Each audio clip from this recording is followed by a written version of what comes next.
mojem imenu tudi sam popolnosti delim stališča mnenje, ki sta jih povedala tako predsednik stranke, kakor tudi vodja poslanske skupine. Tudi sam se zavedam te politično tvegane odločitve, ki smo jo včeraj, moram reči, soglasno sprejeli ob polnem zavedanju, kaj ta odločitev tudi pomeni. Odkrito lahko rečemo, da je v družbi zelo različna so mnenja, tudi v stranki so okoli tega stališča mnenja različna, vendar v poslanski skupini smo se odločili za ta odgovoren korak. Mislim, da nam je bilo tudi nam trem to lažje storiti zaradi tega, ker smo vsi trije, preden smo prišli na politično polje, imeli vsaj 15 let gospodarstva za sabo, vsi trije, Jakob ima še kakšno leto več kot midva, ki sva približno enak čas bila zaposlena v gospodarstvu in da smo se naučili tudi tega, kako je težko zaslužiti za prispevke, najprej za plačo zaposlenih, za prispevke in na koncu ugotoviti, če si kakšni večji podjetju ali ostane še kaj za podjetje ali pa tudi zate kot zasebnika, kaj sem tudi 20 let upravljal, 18 let upravljal in vem, kako je tudi na tej strani težko zaslužiti ta denar. Mirno lahko rečem, da bom podobno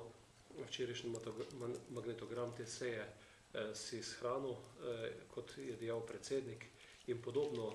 sem shranil tudi magnetogram seje lanskega marca, seje v lanskem marcu, ko smo na mojo pobudo po vprašanju predsednika vlade povprašali, ali ni primerni čas za resno in odgovorno odločitev v Tešu in smo to razpravo upravili. Čez leto in pol se je pokazalo, kako pravilna je bila tista moja ocena v tistem trenutku. Povezujem to zadevo zato, ker je tudi takrat bi bilo potrebno narediti najbrž neko težko odgovorno odločitev, ki ni bila narejena. Mi smo včeraj zmogli ta napor in to naredili ob zavedanju odgovornosti, kaj počnemo in zakaj smo bili izvoljeni v parlament. Naj dodam še samo to, da vsi spremljamo sedaj širom po Evropi proteste, ki se odvijajo in zelo zanimivo je, da se protesti odvijajo v Grčiji, na Irskem, v Španiji, v Italiji, na Islandiji. V vseh deželah, ki so, lahko z eno besedo mirno rečem, zavozile svoje javne finance, ne sprejemali odločitev, kot je bilo že rečeno takrat, ko je bilo potrebno in danes trkajo na vrata evropske blagajne za pomoč in mi se zavedamo in danes bomo o tem razpravljali tudi v državnem zboru, da smo mi za naše javne finance odgovorni sami in da če bo ta pot se v Evropi nadaljevala, tudi ni nobene možnosti, da bi ne vem kdo potem reševal Evropo, Kitajska mogoče, Nemčija pa tudi razmišlja o čem drugim, kot pa o neki dokončni solidarnosti z državami, ki so značilno vsi v nekem ali mediteranskem ali morskem pasu, kjer je mogoče tudi razlog za malce bolj lagodno življenje več kot v kakšnih trših klimah Srednje Evrope ali pa Skandinavije.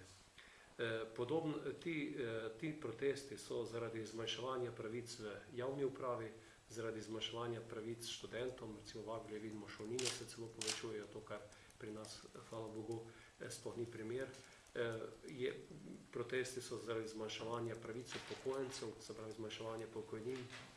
tudi zaradi pokojninskih reform. In sam ocenjujem, da smo v enem zelo resnem in odgovornem času in da se je v tem času, ko smo v bistvu mi sprejemali to pokojninsko reformo,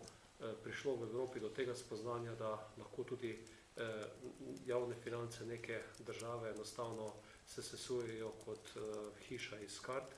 in to se nam takrat ni zdelo nemogoče. Sam tudi ocenjujem, da v Sloveniji delamo zelo veliko napak, da imamo naše te javnofinančne kazalce slabše, kot bi jih morali imeti. Mislim, da je kljub zelo objektivne velike krize, ki je v veliki meri tudi plusnila v naš prostor in zaradi česa so posledice v ekonomiji, da bi lahko z kakšno pametno javno investicijo več, tu bom v mislih, ne vem, izgradnjo hidroelektrarn, tretjo razvojno os, železniško omrežje z tudi hitrejšim črpanjem evropskih sredstev, na tem segmentu kaj več postorili. Sam ocenjujem, da je glavni problem te reforme in pa vseh ostalih reform, ki bomo sprejemali to, da smo v Sloveniji izgubili zaupanje v vse institucije in da praktično kdo karkoli reče, se najde na drugi strani nekdo, ki to tudi z lahkoto vrže. To zaupanje je bilo je bilo zgubljeno iz zelo jasnih razlogov, enostavno razpad moralnih norm tako v poslovnem svetu, iz tega ven izhajajo te tajkunske zgodbe, kjer se upravičeno posameznik, katerega se ta reforma najbolj dotika, sprašuje, kaj se zgodi s tistim, ki pa je v preteklosti pobral za nekaj 100 milijonov premoženja ali pa ga za nespametnim poslovnimi potezami, kjer je bilo v zadju zgolj pohled po nekem bogatstvu, po neki moči, da se dobesedno tudi ti izgubili to premoženje in dejansko je to premoženje izpuhtelo v zrak. Sodni procesi, kot so Satex, Bull, Mastifi, zagotovo niso dobrodošli, niso prava popotnica za to, da se bi lahko tudi odgovorne odločitve sprejemale. In sam ocenjujem, da je v Sloveniji danes velik problem, da nimamo neke prave moralne politične avtoritete v državi, ki bi znala tudi Slovenkam in Slovencem razložiti, da so te potrebe nujne. Mislim, da se predsednik to trudi, vendar žal, po mojem prepričanju, predsednik vlade to trudi, vendar žal ne uživa tistega, kar sem dejal, da bi bil med ljudmi sprejet kot neka moralna politična avtoriteta, kateri bi ljudje lahko verjeli. In to mislim, da je eden glavnih problemov v našem času. Kar se tiče zavedanja resnosti te situacije, naj opozorim samo z nekaj številkami. Mi smo v ta mandat vstopili z 8 milijardami dolga, pa naj spremenim to na posameznika. Mi smo imeli 4000 evrov javnega dolga na vsakega posameznika, na sredini mandata ga imamo že 6000 evrov na posameznika, ob koncu mandata ga bomo imeli 12000 evrov na posameznika. Vsako leto, zato da pokojninska blagajna stoji, oziroma govorim za podatek leto 2009, je bilo potrebno plačati v to blagajno 1,350 milijonov. V številkah 1700 evrov na zaposlenega. Če odštejemo javno upravo, je to 2000 evrov na zaposlenega v gospodarstvu, se pravi v zasebnem sektorju.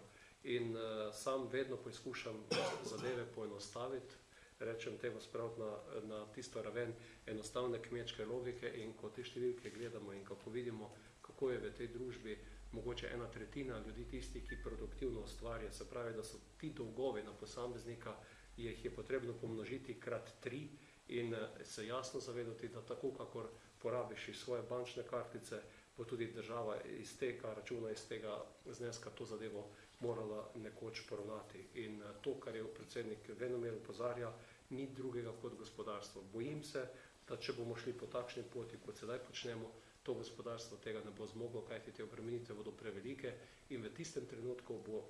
nastopila pa tudi odgovornost tistih, ki danes za moje pojme zaradi dnevno-političnih potreb, zaradi nekih populističnih floskul, ki se lepo primijo v tako težkih časih, kot so danes, pozivajo ljudi na cesto in to. In bojim se, da tisti, ki so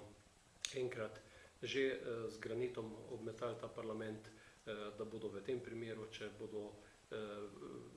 brez, po mojem prepričanju, upravičenih razlogov sesuli te reforme, da bodo prevzeli pa še večjo odgovornost, kot so takrat za tisto dnevno politično in pa za ugled države, kjer so se